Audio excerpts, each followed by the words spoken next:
हाँ वो बोलेंगे सर एक तरीके से क्या आप मानते हैं जो रुझान आ रहे हैं उसके अनुसार कांग्रेस की सरकार बनने जा रही है। रुझान बीजेपी की तरफ नजर आ रहा है।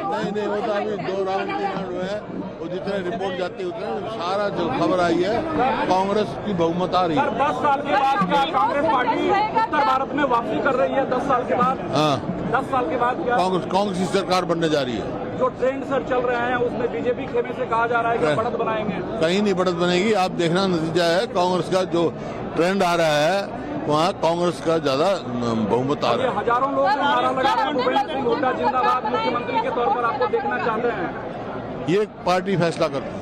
सर क्या सपोर्ट साहब बड़े बीजेपी के बड़े लीडर जो है पिछड़ते हुए नजर आ रहे हैं, बीजेपी के बड़े लीडर पिछड़ते हुए नजर आ रहे हैं। कांग्रेस की सरकार बनने जा रही है भाई। सर आपको किसी अलायंस की जरूरत पड़ेगी या कांग्रेस एबल टू? यानी कांग्रेस अपनी मेजोरिटी लाएगी। सर फुल फ्लैग मेजॉरिटी वाली कांग्रेस की सरकार बनेगी, पूरी उम्मीद है आपको? हाँ कह तो जगह कितनी बार कह रहा हूँ। Sir credit goes to Rahul Gandhi and Bhupendra Singh Hooda ji only. Credit go to party, Rahul Gandhi ji, Mallika खड़गे ji, Priyanka ji, all leaders of the Congress. So what's your And real credit goes to the people of Haryana. Sir रुझानों में काफी what will be your priority sir after the form government? What will be your priority? How many questions will you ask? You ask one question. There are others also. Sir काफी रुझानों में close contest नजर आ रहा है, ऐसा expected था क्या?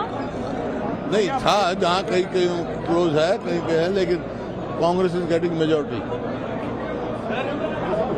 Sir आपके लिए नतीजे आने वाले हैं, जो नतीजे अभी दिख रहे हैं नतीजे मेरे को मालूम है कांग्रेस की सरकार बनने जा रही है।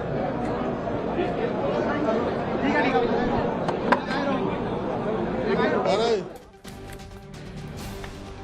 भूपेंद्र सिंह हुड्डा को आप सुन रहे हैं, उनकी जुबान पर यह है कि कांग्रेस की सरकार बनने जा रही है, चेहरे के भाव में नहीं है।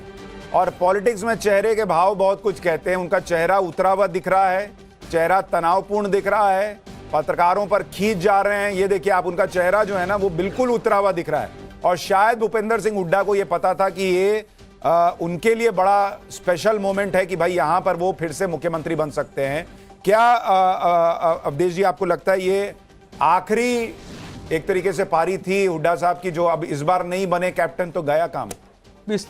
उनको भी पता है कि ये मेरी आखिरी पारी थी और आला कमान ने उनको खुला हाथ दिया था। अब शैलजा जी के विद्रोह के बावजूद वो जिसको चाहे टिकट दिया। आम आदमी पार्टी से सेंटर चाहता था थोड़ा गठबंधन हो, उन्होंने कहा कि भाई अगर 7 सीट देंगे तो 7 हमारे विद्रोही खड़े होकर हरा देंगे।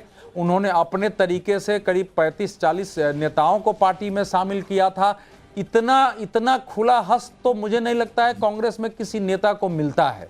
तो जाहिर है इसके बावजूद देखिए सरकार किसी की भी बनेगी, अभी फाइट है, मैं फाइनल रिजल्ट पर नहीं आ रहा हूं, लेकिन बीजेपी ने जिस ढंग का फाइट देकर के और अगुवाई की है, क्योंकि अब वोट परसेंटेज में भी कांग्रेस 3% पहले से 43 से 40 पर आ गई है, बीजेपी 36 से 38.5 पर पहुंच गई है।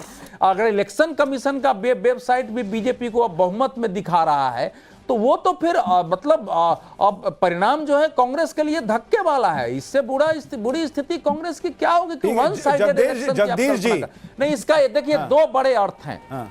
पहला अर्थ यह है कि हमको ये मानना छोड़ देना चाहिए। मुझे हालांकि जाट के लोगों ने भी फोन किया कि भाई साहब हम लोग वन साइडेड नहीं है, स्पष्ट फोन किया था, मैं नाम भी बता सकता हूं और वीडियो भेजा था लोगों ने कि ऐसे नहीं है कि हम लोग सब लोग भूपेंद्र हुड्डा के साथ जा रहे हैं। किसानों में भी ये था कि हम लोग वन साइडेड नहीं है, आप लोग उसी पर मत जाइए। तो इसका मतलब हुआ कि जाट वन साइडेड नहीं गए हैं। मतलब ये सोचना बिल्कुल गलत है कि कोई जाति किसी के नाम पर चली जाती है, कांग्रेस जीत जाती है तब भी मेरा ये निष्कर्ष होगा।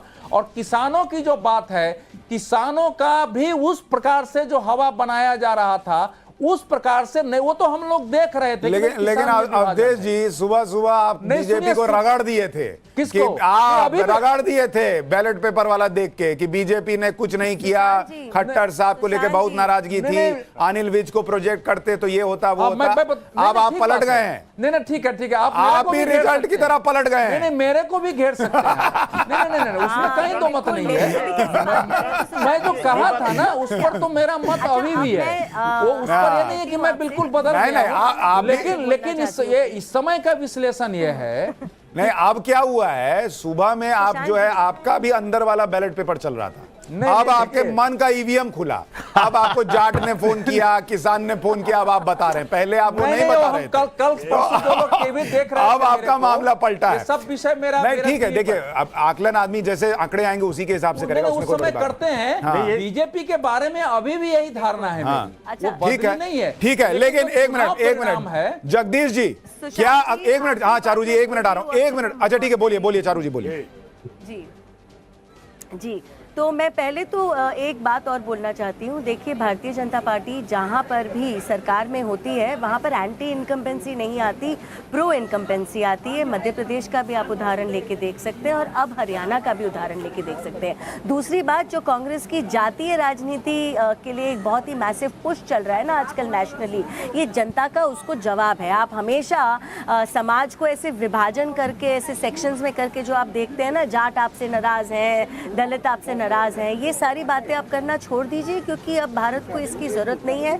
सबका साथ सबका विकास का समय आ गया है। ठीक है, और चुनाव जगदीश सोशल जी, मीडिया पे नहीं जीते जाते, अगली बार जगदीश जी, जरूर मेरा प्रश्न ये है कि देखिए अभी के हिसाब से चलते हैं, हो सकता है ये आंकड़े पलट जाएं, लेकिन अगर बीजेपी की अभी सरकार बनती दिख रही है तो क्या ये मैंडेट है कि किसान भी बीजेपी के साथ है? क्या ये मैंडेट है कि अग्निवीर पर लोग बीजेपी के साथ है, अग्निवीर हरियाणा को पसंद है?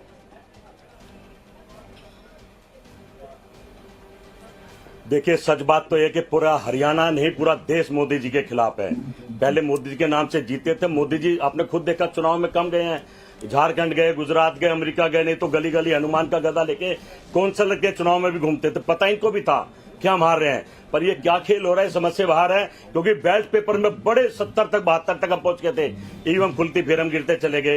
ये खेले को समझने वाली बात है। भारतीय जनता पार्टी ने चुनाव महाराष्ट्र को साथ नहीं लिया, ये कोई कारण हो सकता भाई हम जीत के जाए, मोदी जी कभी हार के नहीं जाते हैं। सही मायने में अगर हरियाणा में कांग्रेस पार्टी हारती है तो पूरे हरियाणा की हार है, महिला की, मजदूर की, दलित की, हर आदमी की हार है। हर आदमी कांग्रेस के साथ और हुड्डा राहुल गांधी के साथ है। ये परिणाम किसी को समर्पित नहीं होंगे, कोई हजम नहीं करेगा। अभी मैं सुबह से मीडिया में हूं, हर आदमी पहले ही बधाई दे रहा था, 4 दिन पहले तो बीजेपी वाले भी बधाई दे रहे थे। अचानक इस तरह के परिणाम जैसे ईवीएम खुली है आ रहे हैं। सोच और समझने वाली बात है। ये 10 साल में चल क्या रहा है देश में कि लोकतंत्र का हत्या हो रही है, सरेआम हो रही है। मैं कह रहा हूं 70 से ज्यादा कांग्रेस की सीट होनी चाहिए और यहाँ बिल्कुल गिरते जा रहे हैं। और बैलेट पेपर में हम 70 भी पार कर रहे थे। सवाल बहुत बड़ा है, इस पर सोचना समझना पड़ेगा। ईवीएम से हमें अलग है, झगड़ा करते रहे। मैं तो सुशांत ये चुनाव हार, लेकिन अब जगदीश भाई, लेकिन मैं आपको सच बता रहा हूं, पब्लिक से हम लोग भी बात करते हैं, पब्लिक 3 वर्ड जो है ना कांग्रेस के नेताओं के मुंह से सुन के बोर हो गई है, अडानी, अंबानी और ईवीएम। ये 3 सुन के लोग पक गए सर, ये छोड़ दीजिए इसको। हाँ, मैंने चुनाव जहां जीतेंगे वहां पर आपका ईवीएम अभी आप कश्मीर में आपका गठबंधन 48 है। इस बात को समझ लीजिए आप। नहीं जगदीश भाई, कश्मीर में आपका गठबंधन 48 है, तो वहां लोकतंत्र की हत्या नहीं हो रही है। तो लोकतंत्र ईवीएम की जीत है, लोकतंत्र की हार है। अरे पर सर ईवीएम कश्मीर में ठीक काम कर रहा है, हरियाणा में गड़बड़ हो गया सर। अखिलेश जी ने कहा, जगदीश जी, ईवीएम कश्मीर में ठीक है, वहां आपकी 47 सीटें हैं। ये तो खेला करिए। कश्मीर में बीजेपी है कहाँ? कश्मीर में बीजेपी है।